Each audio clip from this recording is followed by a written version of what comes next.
اس video میں ہم لوگ مولوی عبدالحق کے حوالے سے بات کرنے جا رہے ہیں، تو آئیے شروع کرتے ہیں۔ مولوی عبدالحق کے بارے میں اہم معلومات کہ وہ کب پیدا ہوئے، کب انتقال ہوا، ان کی اہم تصانیف، ان کے اقوال وغیرہ۔ مولوی عبدالحق جو ہے 20 اپریل 1870 عیسوی کو میرٹھ میں پیدا ہوئے۔ تعلیم: علی گڑھ کالج سے BA کی ڈگری حاصل کی۔ ملازمت: عثمانیہ کالج میں پرنسپل رہے، ان کی ملازمت جو تھی وہ عثمانیہ کالج میں پرنسپل تھے۔ ان کا خطاب بابائے اردو ہے، انہیں بابائے اردو کے نام سے جانا جاتا ہے۔ ان کی وفات اگست 1961 عیسوی کو کراچی میں ہوئی تھی۔ مولوی عبدالحق نے جنوری 1902 عیسوی میں انجمن ترقی اردو قائم کیا۔ انہوں نے انجمن ترقی اردو 1902 عیسوی میں قائم کیا۔ مولوی عبدالحق ایک کامیاب محقق اور بلند پائے کے نقاد بھی تھے۔ وہ محقق ہونے کے ساتھ ساتھ بلند پائے کے نقاد بھی تھے۔ مولوی عبدالحق نے رسالہ افسر اور رسالہ اردو جاری کیا تھا۔ مولوی عبدالحق نے رسالہ افسر اور رسالہ اردو جاری کیا۔ مولوی عبدالحق نے قدیم اردو ادب کا سرمایہ جو مخطوطات کی شکل میں تھا اور جس کے ضائع ہونے کا خطرہ تھا، مولوی عبدالحق نے اسے مرتب دے کر شائع کیا اور برباد ہونے سے بچا لیا۔ ان کتابوں پر مولوی صاحب نے مقدمے لکھے، ان کتابوں کی اہمیت پر روشنی ڈالی اور مصنفین کی حالات زندگی دریافت کر کے ہم تک پہنچائے۔ ان تصانیف کے عہد پر روشنی ڈالی اور اردو تنقید کے لیے ایک مضبوط بنیاد فراہم کر دی۔ مولوی صاحب نے دلائل سے یہ بات ثابت کی ہے کہ میر امن کی باغ و بہار قصہ چہار درویش سے نہیں بلکہ اس کا ماخذ نوطرز مرصع ہے۔ مولوی عبدالحق صاحب نے جب میر پر قلم اٹھایا تو بہت چھان بین کے بعد اور دلیلوں کے ساتھ لکھا۔ مولوی صاحب جب بھی کسی شخصیت یا تصانیف پر اپنی تنقیدی رائے پیش کرتے ہیں تو پہلے اچھی طرح چھان بین کر لیتے ہیں۔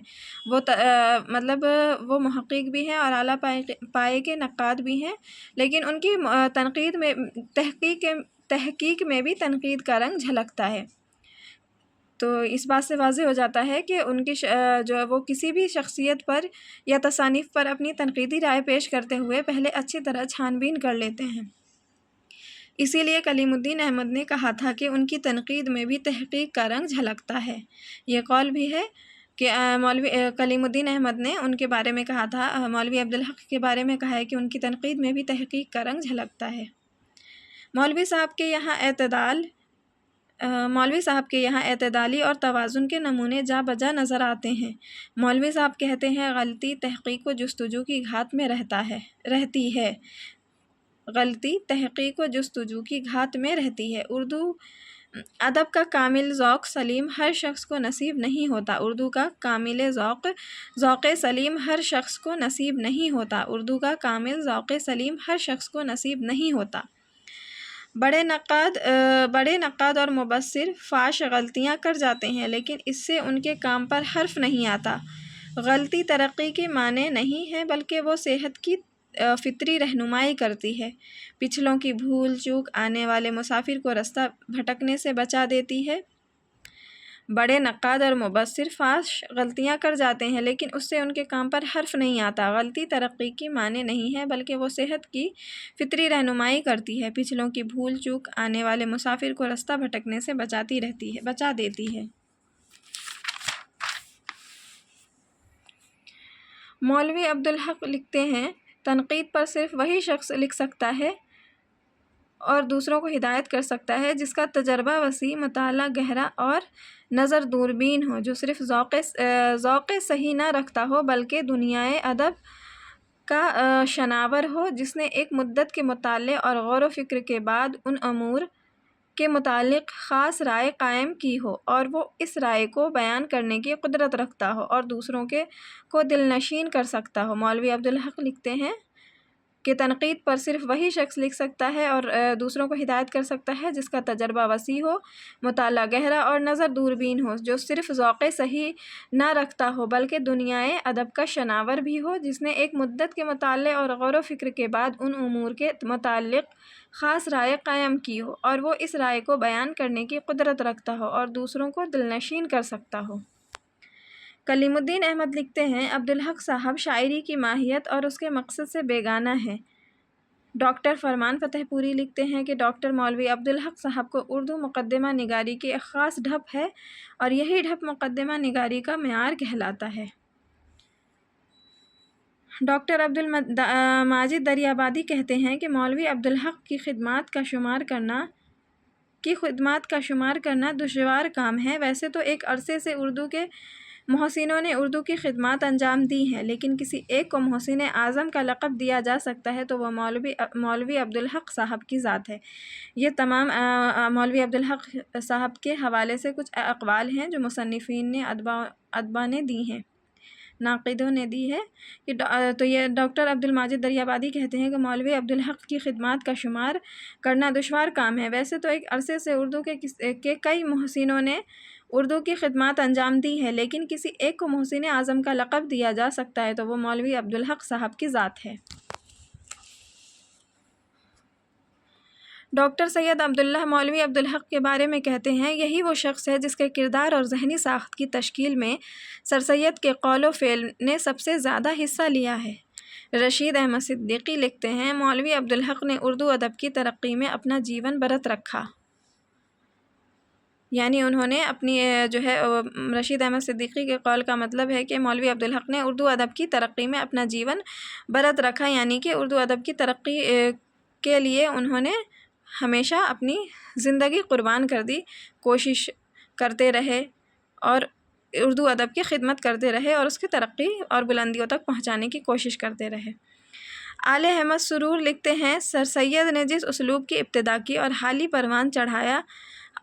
نے پروان چڑھایا، مولوی عبدالحق نے اس اسلوب کو اپنی معراج تک پہنچا دیا۔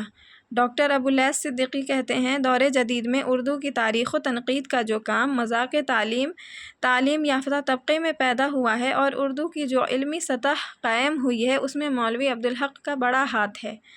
اب ہم آگے بات کرتے ہیں مولوی عبدالحق کے اقوال، یعنی جو پچھلے اقوال گزرے ہیں وہ مولوی عبدالحق کے تعلق سے تھے، اور یہ اقوال جو ہیں مولوی عبدالحق کے ہیں جو انہوں نے کہے ہیں۔ اردو نثر کے ان چند کتابوں میں باغ و بہار کا شمار کیا جاتا ہے جو ہمیشہ زندہ رہنے والی ہیں اور شوق سے پڑھی جائیں گی۔ اردو نثر کے ان چند کتابوں میں باغ و بہار کا شمار کیا جاتا ہے جو ہمیشہ زندہ رہنے والی ہیں اور شوق سے پڑھی جائیں گی۔ مولانا حالی ان پاک نفوس میں سے ہیں جن کا ہم ادب کرتے ہیں اور ان سے محبت بھی۔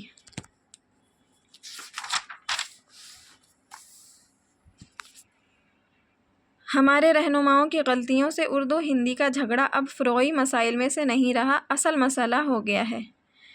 میں جب اردو بھولنے لگتا ہوں تو باغ و بہار پڑھتا ہوں۔